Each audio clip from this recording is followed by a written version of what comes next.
Nós acompanhamos ao longo do período petista, né, uma inversão completa de valores.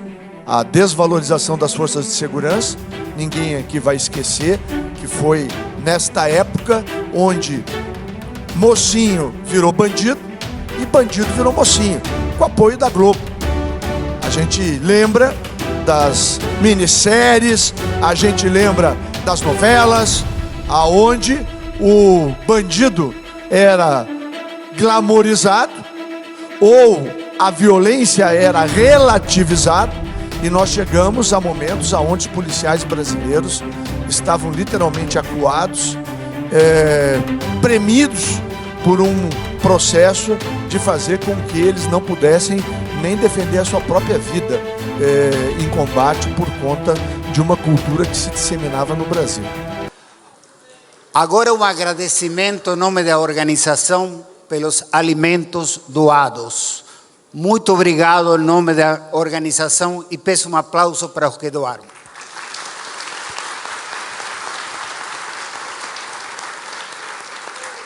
Já que estão na lista de anúncios, os vouchers para almoço estão à venda no foyer.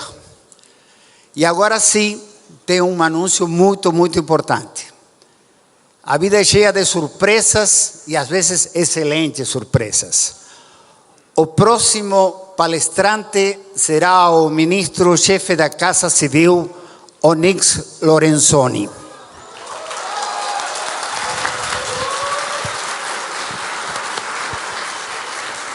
Eu não vou ler a biografia porque todo mundo sabe.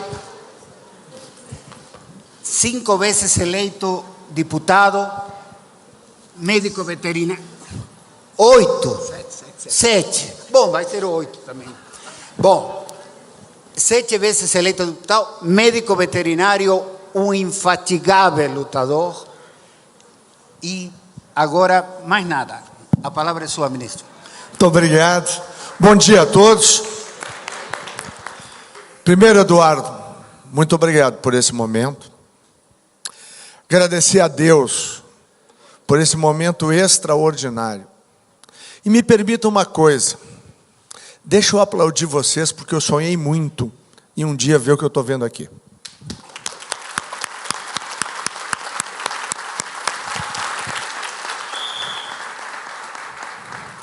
Diz que apertando aí. Vamos lá. Vamos começar a contar a história aqui, então. Essas duas figuras aqui, eu não pedi para colocar aqui ao acaso, não. Porque são a mesma coisa. Controle de armas no Brasil começou com esse senhor aqui.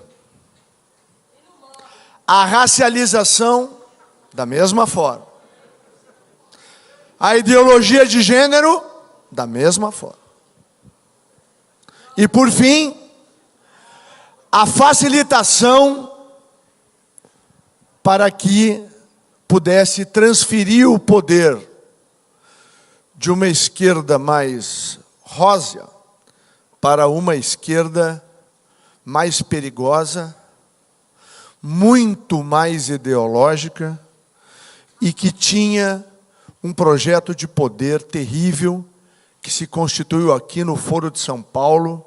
E quando o professor Olavo e outras pessoas falavam no Foro de São Paulo, nós éramos taxados de malucos. Quando eu chego em Brasília, eu chego nesse ano, em 2003. E desde aquele momento, eu que tinha vivido a chegada deles na primeira capital de grande porte do Brasil, em Porto Alegre, em 88.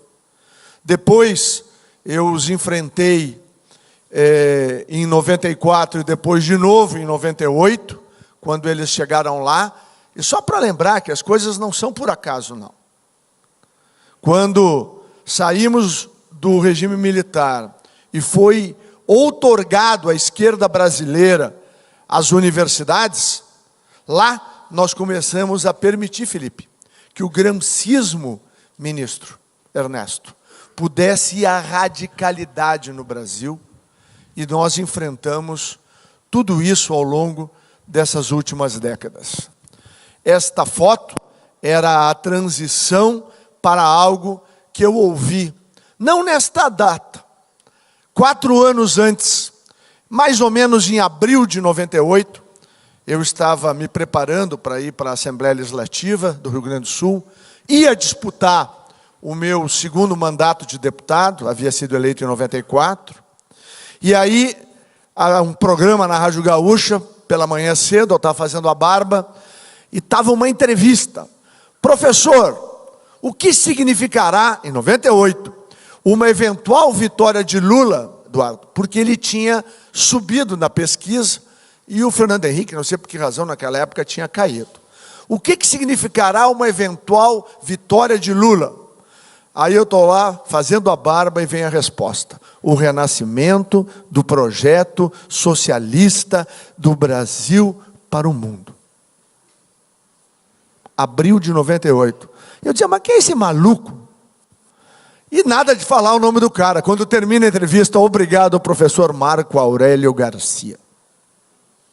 Então, o que nós enfrentamos juntos era algo muito poderoso, muito forte, e que precisou de um grande esforço de todos nós. Só quero saber como é que eu boto para o próximo slide aqui.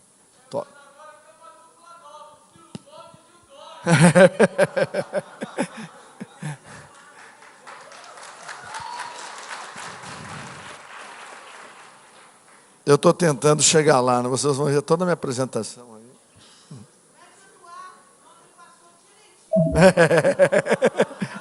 É que o Eduardo é mais craque que eu nisso. Tem alguém aí que está no controle, que pode ajudar? Deu, tá aí. Agora eu acho que vai entrar ali, porque está entrando aqui e não está conectado. Mas vamos lá. Junto com aquela imagem, nós tínhamos, então, a chegada do Partido dos Trabalhadores, que durante anos se financiou com o bicho, o lixo, né, fundamentalmente, e os ônibus. Aí tem todas as histórias que se acumularam ao longo do tempo. E quando chega ao poder, ele tinha a preocupação de poder estruturar melhor o seu financiamento. Constrói aquele presidencialismo de coalizão que nós conhecemos, né, em parceria aí com o Partido dos Trabalhadores, o PCdoB, o PDT, o PSOL, o Congresso, né, naquela coalizão que nós conhecemos e que foi até aquela situação que primeiro chocou o Brasil em 2004 para 2005, que foi o mensalão, e depois o alinhamento que já vinha pela estratégia petista, né, e pela estratégia gramscista da esquerda brasileira e latino-americana bem organizada dentro das nossas universidades. Quando eu chego em Brasília em 2003, mais ou menos entre abril e em torno de abril, maio daquele ano, eu fiz um artigo que se chamava A Mexicanização do Brasil. E eu lembrava naquele artigo de que havia um risco do PT tentar repetir no Brasil a experiência do PRI mexicano, que durante 60 anos, vocês vão lembrar disso, ele ficou comandando o México até mais ou menos os anos 2000, quando ele tomou a primeira derrota, depois de 60 anos, e que, em 1990, o Vargas Llosa fala de que o PRI tinha no México o que se chamava de ditadura perfeita, que era um modelo muito parecido de dominação de toda a estrutura do Estado, misturando governo, partido, sociedade e apoiadores de toda a ordem ao partido que era, então, hegemônico. Aí vem a captura do Estado brasileiro pelo presidencialismo de coalizão, que começa lá atrás, ainda começa com o Sarney, e depois evolui até chegar, vamos dizer assim, ao PT, onde ele foi ao paroxismo, e é justamente que o presidente Bolsonaro, com o nosso time, vem quebrando, exatamente isso. Nós acompanhamos, ao longo do período petista, né, uma inversão completa de valores. A desvalorização das forças de segurança, ninguém aqui vai esquecer que foi nesta época onde mocinho virou bandido e bandido virou mocinho, com apoio da Globo. A gente lembra das minisséries, a gente lembra das novelas, aonde o bandido era glamorizado, ou a violência era relativizada, e nós chegamos a momentos onde os policiais brasileiros estavam literalmente acuados, premidos por um processo de fazer com que eles não pudessem nem defender a sua própria vida em combate por conta de uma cultura que se disseminava no Brasil. Depois, a completa destruição do sistema educacional brasileiro, esse é um dos legados. Vocês vão ter aqui com vocês hoje o professor Abraão, que faz um trabalho extraordinário no MEC e vai transformar o processo educacional no nosso país.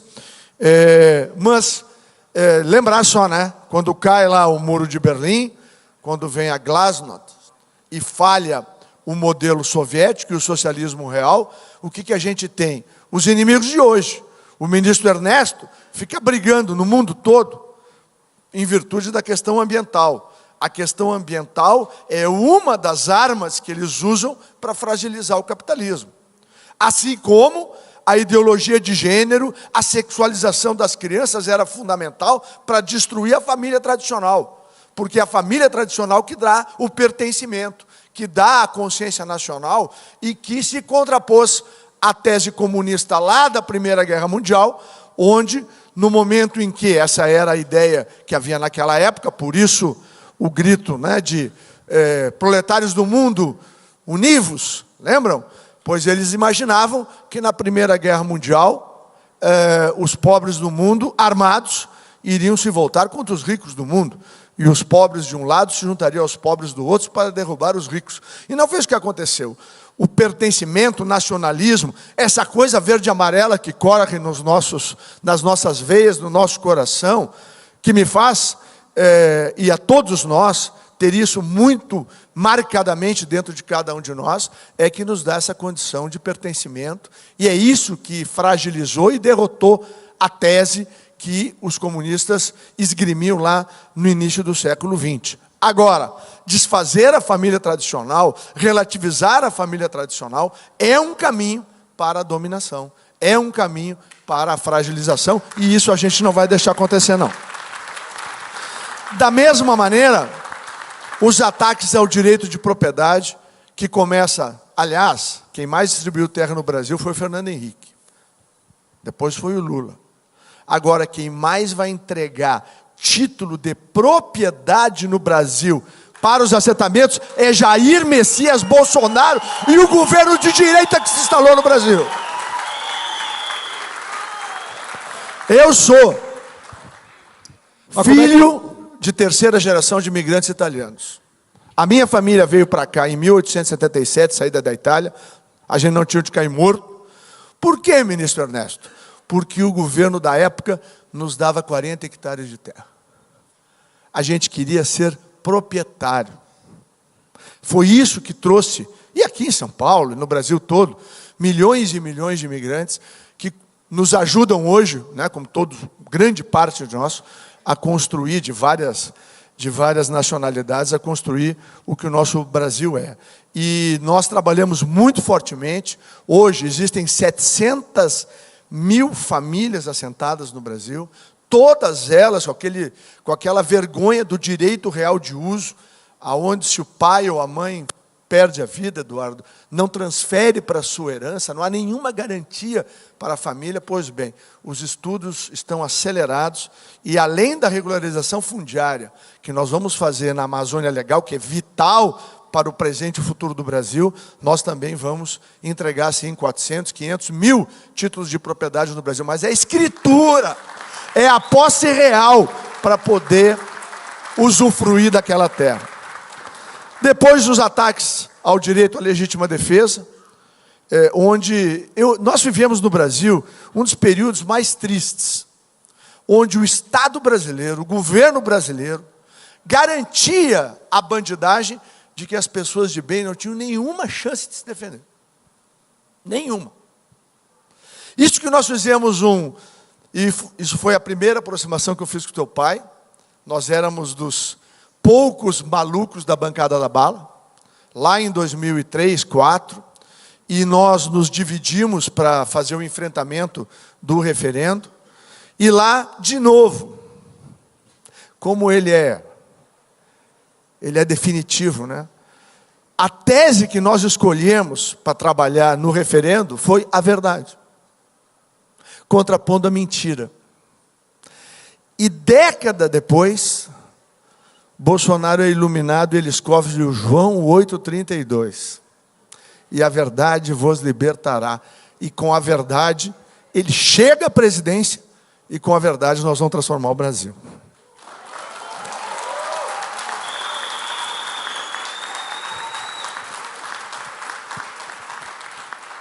Bom, teve um enfrentamento democrático muito forte lá no parlamento, com a CPMI dos Correios, quando a verdade começa a aparecer. Depois vem a ação penal 470, aí as primeiras condenações. Depois vem o Petrolão, o início da ruína. E vem a queda, que essa queda eu gostaria de lembrar. Deixa eu ver se botaram aqui. Bom, a verdade começa a aparecer, é o episódio da CPMI dos Correios. Eu tenho muitas histórias, eu escrevi 3 livros sobre isso, mas pelo tempo aqui não... Vamos contar num outro momento. Depois a condenação, a primeira condenação dos quadrilheiros, onde ninguém mais tem dúvida de que havia uma organização criminosa, e aquele senhor que estava à esquerda do Lula foi um dos que impediu que o impeachment do Lula ocorresse em 2006. Eu estava na reunião. Essa mentira ninguém me conta.